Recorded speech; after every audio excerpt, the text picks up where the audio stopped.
500ன்னு சொல்லிட்டு ஓட்டுக்கு காசு கொடுத்துட்டேன். 500 என்கிட்ட கொடுக்குறியே, நீ எவ்வளோ கொள்ளையடிக்க போறேன்னு எவனா ஒருத்தன் கேட்குறானா? எவனை கேட்காதனால தான் இந்த மாதிரி படம் திருப்பி வந்துகிட்டே இருக்கு. எப்போதான் திறந்து போறீங்க? நான் ஒரு நேர்மையான கலெக்டரோட பொண்ணா இருக்கிறதுனால நேர்மையான ஒரு அட்மினிஸ்ட்ரேஷன் வேணும்னு நினைக்கிறேன்.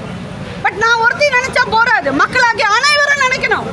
அடுத்த எலெக்ஷனுக்கு என்ன பண்ண போறீங்க? திருப்பி காசு வாங்க போறீங்களா? திருப்பி காசு வாங்கி போட்டு திருப்பி மறுநாள் உட்காந்து டீ கடையில் பேப்பரை படிப்பீங்க. அவனை கற்பழிச்சிட்டாங்க, இங்கே கற்பழிச்சிட்டாங்க. எத்தனை தடவை துபாயில் கற்பழிப்பு இங்கே மாதிரி நடக்குதா? லண்டனில் அவுத்து போட்டு தெரியுறாங்க, அங்கே ஏதாவது கற்பழிப்பு நடக்குதா? ஆனால் கொஞ்சமாக நடக்குது. இங்கே நடக்கிற மாதிரி எங்கேயும் நடக்கல, இந்தியாவில் நடக்கிற மாதிரி. சட்டங்கள் எப்போ மாறும்? முதல்ல ஓட்டு போடுற சட்டத்தையே மாற்றணும். அனைவருக்கும் ஓட்டுங்கிறத கேன்சல் பண்ணணும். அது கடைசியில் கிளைமேக்ஸில் ராம்சரண் சொல்கிறாரு, ஓட்டு போடாதவனுக்கு எலெக்ஷன் ஐடியா கேன்சல் பண்ணுறோம். நான் என்ன சொல்கிறேன், டேக்ஸ் கட்டாதவனுக்கு ஓட்டுனா என்னன்னு தெரியாதவங்களுக்கு ஓட்டே தேவையில்லை. இந்த பூக்கார ஆயா காவா நோண்டுறவங்கலாம் யாரும் இருப்பாங்க, அவங்கெல்லாம் பார்த்தீங்கன்னா ஒன்றுமே தெரியாது. 500 ரூபாய் வாங்கி போட்டு அப்படியே இது பண்ணாங்க. ஆனால் நான் இன்னைக்கு இந்த நிலையில் இருக்கேன். எனக்கு வந்து ஒரு அந்த காவா நோண்டுனாலும் ஒரு மிஷின் வேணும், எனக்கு வந்து கையுறை வேணும், எனக்கு பாதுகாப்பு வேணும், எனக்கு இன்சூரன்ஸ் வேணும் அப்படின்னு நினச்சாங்கன்னா காசு வாங்க மாட்டாங்க. இன்றைக்கும் பாருங்கள், குப்பை எழுறவங்களுக்கு எந்த வித மாஸ்க்கு க்ளவுஸ் அவ்வளோவா இல்லை. கேட்டால் அடுத்தது கிளீனாக கொடுக்க மாட்டேறாங்க. மனுஷங்க தான் இன்னைக்கு வரைக்கும் ட்ரைனேஜில் இறங்குறாங்க. மக்களை மட்டும் குறை சொல்றது சரியா? மக்கள் குறை சொல்றது சரியா? மக்களாகி நம்ம கிட்ட தாங்க இந்த விரல் இருக்குது. எலெக்ஷன் இன்னைக்கு ஒழுங்கா போட்டா சரியான தலைவர் வருவாங்க. இந்த படத்துல வந்து நிறைய கட்சிகள் எல்லாம் மென்ஷன் பண்ணிருக்காங்க. சரி, எந்த அரசியல்வாதியும் நான் என்னைக்குமே குறை சொன்னது கிடையாது. ஏன் அப்படின்னு சொன்னா, அரசியல்வாதி யாருமே செக்ரட்டரி போயிட்டு தானா உட்காரல, நம்ம தான் செலக்ட் பண்றோம். முதல்ல இது நம்ம கிட்ட தான் கொடுக்குறாங்க. தப்பா செலக்ட் பண்ணிட்டு நீங்க சமைக்கும் போது அள்ளி ஒரு பாக்கெட் உப்பை போட்டு சமையல் சரியா வரலன்னு தட்டில் வந்து குறை சொன்னா எப்படி? அதுதானே எலெக்ஷன் அன்னைக்கு நம்ம பண்றோம். சமைக்கும் போது லவ் பண்ணி அழகாக சமைக்கிற மாதிரி ஓட்டு போடுற அன்னைக்கு எனக்கு எந்த தலைவன் வேணும்? இதில் வந்து ஸ்டாம்ப் பேப்பர் ஒன்று காமிப்பாங்க. இத்தனை வருஷத்துக்கு 2 வருஷத்துக்குள்ளே நாங்கள் செய்யலைன்னா நாங்கள் பதவியை விட்டு விலகிறோம். பட் நான் என்ன தெரியுமா சொல்கிறேன், ஒரு ப்ரைவேட் வேலையில் போனால் 6 மாதம் உங்களுக்கு ப்ரொபேஷன் பீரியட் தரான். 6 மாதத்தில் நீங்கள் வேலை செய்யலைன்னா கெட் லாஸ்ட்டுங்கிறான். அதே கெட் லாஸ்ட்டை கொண்டு வரணும். இதில் 2 வருஷம் சொல்கிறாங்க, நான் 6 மாதம் சொல்கிறேன். இத்தனை 110 விதிக்கு இத்தனை இருக்குன்னா அது அதுக்கு பீரியட் வச்சுக்கோங்க. இது இத்தனை மாதத்துக்குள்ள, இத்தனை இதுக்குள்ள, வருஷத்துக்குள்ள இதை எழுதி வாங்குங்க. இதே அன்புமணி 2016 சொன்னாங்களே, நாங்கள் இதை தான் செய்கிறோன்னு சொல்லி எழுதி தரோன்ட்டு. எவன் ஓட்டு போட்டால் அவங்களுக்கு ஜாதி கட்சின்னு ஒரு பேஸ்ட் போட்டுருவாங்க. இப்போ தான் அழகாக அவங்க அப்பாவுக்கும் பையனுக்கும் சண்டை வருது. தயவுசெய்து அவங்க அப்பாவை விட்டு அவர் பிரிஞ்சுட்டாருன்னா அவர் சிஎம் ஆகிறதுக்கு நல்லா இருக்கும்.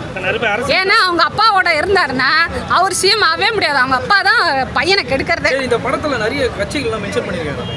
ஆமாம், நீங்கள் எல்லாமே புரிஞ்சுக்கலாம். ஆண்ட கட்சி வாயில் எனக்கு வருது வேற மாதிரி, அந்த மாதிரி கட்சி எல்லாத்தையும் காமிக்கிறாங்க. நிறைய அரசியல் கேள்வி கேட்காதீங்களா சொல்றாங்க, அதை பாக்குறீங்க? அரசியல் கேட்காதீங்க கேள்வி சொன்னேன்ல, ரைட் அப்படிங்கிறாங்கல்ல.